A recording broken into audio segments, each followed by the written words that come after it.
Konene, so kuna history nilicheki na history ilikuwa very interesting na ilikuwa jua hizi ma companies that give out loans, and inasemekana that saizi zimefika a level where they are sending fake court summons. Why? I think cause wame notice when they harass people don't necessarily cause hizi loans zitakuwa unsecured, so even the fact that wanaingiaga kwa mahouse watu wanachukua vitu is illegal. That's against the law. So I think now that's what they've thought about, like how do we scare the average Kenyan, and the easiest way kumscare ni through this court summons. So kuna lawyer alikuwa naamulika, wacha tucheki. Imagine the loan apps have become so desperate to the extent that they are now making fake court documents.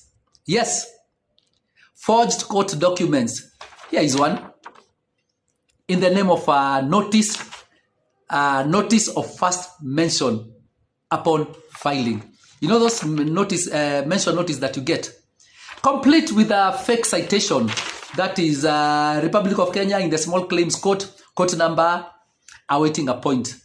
Case number SCCCCOMM stroke E00025 of E00000 stroke 2025. Even it has an imaginary date of mention. This one has a date of 16th October 2025. It was served upon my client. I've just edited. I've removed the names of my client for confidentiality purposes. So ile kitu nashindwa ni this should be a crime. Najua the fact that they can fake court summons, and cause hizi ma loan apps na hizi ma credit whatever, they take advantage of Kenyans, and the fact that we live in a jungle, people end up losing stuff. Naonga nikikaa chini hapa akibonga msaki kibonga juu ya mogo na nabonga juu ya vile mogo unachukua credit na toshana hivi naenda up hivi. Wasosha bonga juu ya watu credit ile unachukua nini, and the loan never ends. So okay. So my client was supposed to appear in court on 16th of October this month. Then here in red we have a section that says that an example of a document that is in the process of being received. And imagine, they even have a false court stamp, an impression of a court stamp that is with the names of the court, that is the Judiciary of Kenya in blue, Milimani Small Claims Court. And imagine. And then we also have some fake court barcode that does not exist. Imagine this is what they are doing to scare off people in the name of recovering their debts. So you see, once you receive this kind of document, of course, your mind will tell you that you've been taken to court. And maybe you may not be able to afford a lawyer. You may not also have the time to go to court. So, damn, do I blame Izima apps? No. If you live in a jungle, you come up with new ways of surviving in the jungle, and this is a way that makes sense. Maybe you've tried all the other ways, and maybe you notice the threats don't work, because sometimes people don't have money. So waga like missing a dose, so nataka nifanye, after the story ends there. So I think wamefikiria hiyo story ya koti, no one wants to go through a court process. So of course wakikutumia such a summon, and then eventually they call you and they ask you to negotiate, the probability that you are going to accept to negotiate is very high. So I think that's what basically they are trying to do. But the time to go to court, so you opt to pay. And imagine, you know how those figures which they are putting there. And you know the reasons that they are doing this is because their cases have been thrown out of court because they don't have capacity to sue. That is, they are not licensed to be giving out money. They are not licensed by the CBK. They haven't complied, I believe, with Section 30 of the Banking Act. Now that their cases have been thrown out of court, they become so desperate, they are now making forged court documents. Imagine. Hii ni mbaya bwana. Hii hata they should even be arrested and charged. Yeah, sikuwa najua mafala wanaga hizi nini. Vile nilikuwa nasema, it's a jungle, man. And in the jungle, you work with the rules of the jungle. And yeah, so these people are giving out loans and they don't even have the... Okay. Tukitoka hapo, another very interesting thing niliona, ilikuwa kutoka kwa Larry Mado. Larry Madowo alikuwa nabonga juu ya vile US kuna vile walitutishia. I think ilikuwa early this year walipatiana a few countries, and in those countries, like for you to even apply for a visitor visa, you had to deposit $15,000 US dollars. And this is just one of those makes no sense, cause unaweza kuwa ukienda and you're planning to return, and ukienda huko utatumia some little money, but you don't have $15,000. Now you're not supposed to go. Na hizi of course ni the rules that are coming from that a-hole, ile raya spendagi inaitwa Trump, na kamigi up na vitu za kipumbavu. Alafu hizi rules zilikuwa mostly za kuaffect Kenyan countries, even our neighbors. So wacha tusikie vile Mali walibaki wamecounter hiyo story, because Larry alibonga hiyo story. Mali just beat the US at its own game. In 2 weeks, Mali challenged the US on a controversial visa policy and got the US to back down. The West African nation was added to the visa bond pilot. So anybody applying for a business or tourist visa had to pay a deposit, $10,000, maybe $15,000. So Mali said, we'll apply an identical policy. So any Americans applying for visas to Mali would pay the same. In 2 weeks, Mali was dropped from that list. All the other African nations on the list are still on that list, but not Mali. Tanzania, Sao Tome and Principe, the Gambia, Zambia, Malawi. But Mali, by challenging the US, got them to back down. And hii kitu ni interesting, because it makes me think, if there's someone in Africa and kuna $15,000, why would you deposit it? And ukishai deposit, kabla ipate itakuwa immediate. There's going to be a whole process. This is money that you can invest, and this is money that you can use in other situations. I think at some point you have to ask yourself, do I really need to go? Ajua.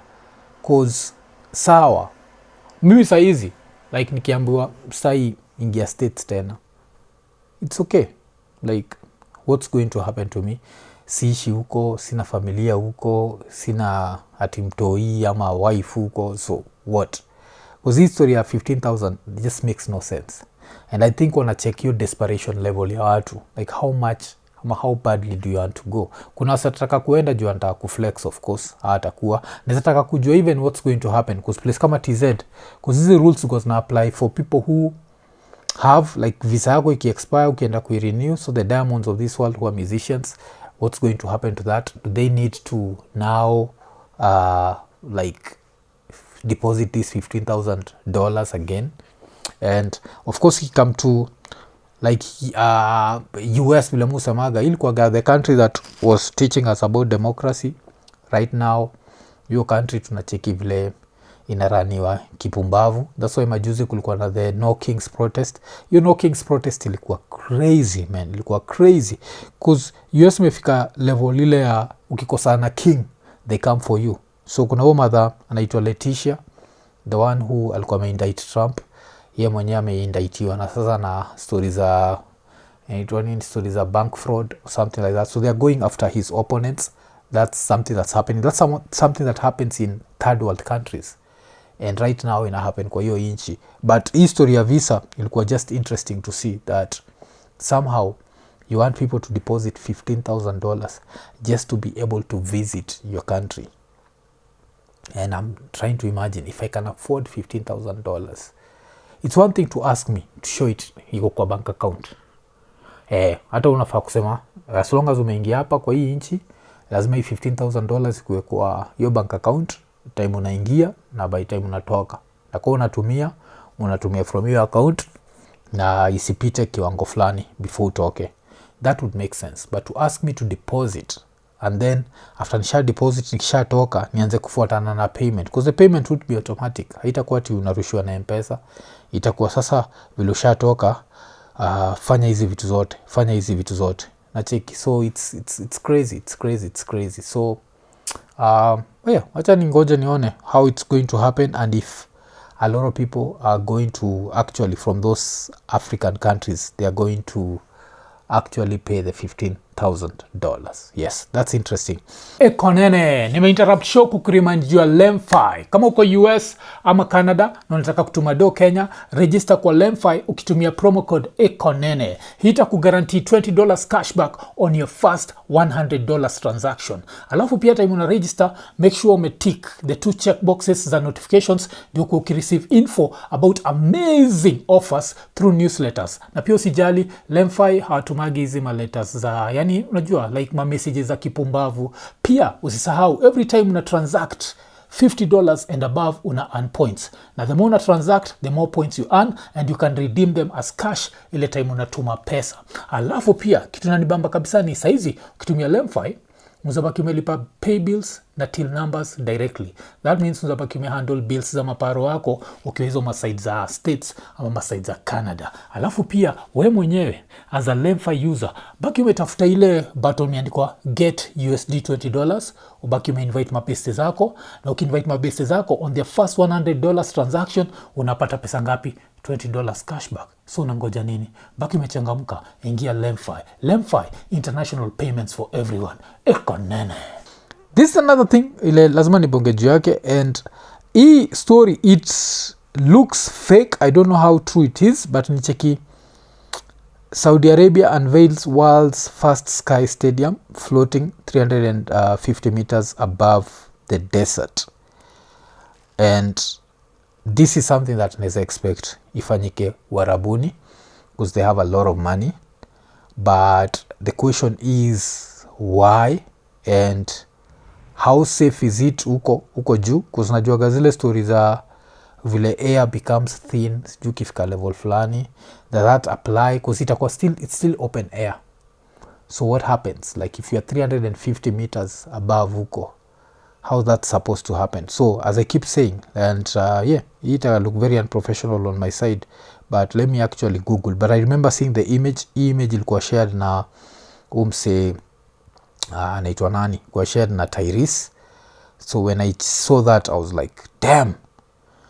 And yes, ilikuwa ni Neom Stadium is planned to be 350 meters above. Oh, they're actually going to build it. Okay, that's going to be interesting. Like, which sports can be played in such a stadium? I'd want to know. Yeah, because this is a stadium they're planning for the World Cup. How? Okay, damn, it's actually real, Joe. Because ilikuwa even on this was actually featured on ESPN.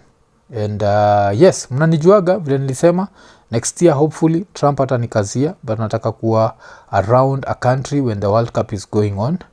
And yes, if it's up to me, nataka ni get pia visa ya Canada na ni get visa ya Mexico. Nataka nipitie hizo haraka maybe one night nikitoka haraka. But if there's a World Cup, I'm not interested in. Hey, hii ni World Cup hata Kenya iende, mimi siwezi enda even a single game. Siko interested and I'll never be interested. Saudi Arabia, kwa siwezi enda. Hiyo ni country moja utiaji kabisa. Country that I think kuna women who protested because they wanted to learn how to drive. And wakallow women to drive, but the women who protested are still in jail right now.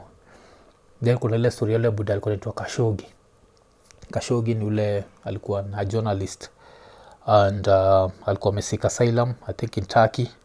Somehow alikuwa na ujinga akaenda kuget like a marriage certificate kwa the embassy, akabaki amekatwa.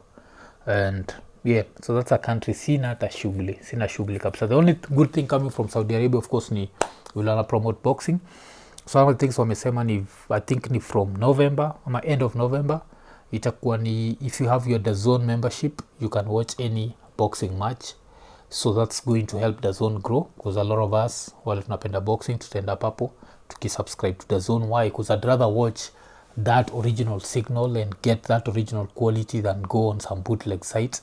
And if $10 can guarantee me like boxing every week, it makes sense. So that's something tunaenda kubenefit from Saudi Arabia. But apart from that, hiyo ni country moja ajab sana. I think majuzi ndio kuna images za dem fulani Mkenya ule alikuwa gamenda huko kama like a house help and she was alikuwa nafungwa anashikanishwa kwa kitanda like amafala pia, one thing about us is they don't respect us. Why? Because first of all, irangi yetu ikwagi respected worldwide. Sasa we try kumajini rangi alafu kuna belong to the wrong religion, utashangaa ukienda Saudi Arabia. So niko sure kuna Wakenya wako Saudi ataka kuniconvince mwafu sikubaya vile unafikiria, but vile naambiaga sina shughuli jo. 2034 World Cup kila match nitaiona tu nikiwa hapa Kenya tu hivi tu, using that by 2034 ile TV technology itakuwa, niko sure internet is going to be faster. Internet is going to be way fast. That's number one. And I think most probably that time 4K HDR is going to be on another level, and I think that time wataweza kutransmit in 4K HDR flawlessly using internet. So that's how I'm planning to watch the 2034 World Cup. So hiyo stadium ya huko mimi nitaionea kwa TV. That's a stadium that ile time kuna bonga juu ya US where it's not a life or death situation if I never visit again. Place kama Saudi Arabia, hiyo stadium ikiwa the best stadium in the world and I never visit it, I'm okay. Your country is that's just one of the countries that technology you go over the 21st century, but everything else is in the 14th century. Very medieval, very bullshit. You mademo hawezi fanya hivi, mademo hawezi fanya hivi. Timpaka mother hawezi enda shop peke yake, lazima kuwa accompanied na chali yake. Yani mpaka mtu ushindago aso ufikiriaga watu dinyana aje, like full time tunafikiria tu kudinyana, like hey wangaleta hivyo tatu kudinya. No, people have things in their mind, unacheki, like it's nonsense. No one thinks about kudinyana hivyo, like it's crazy.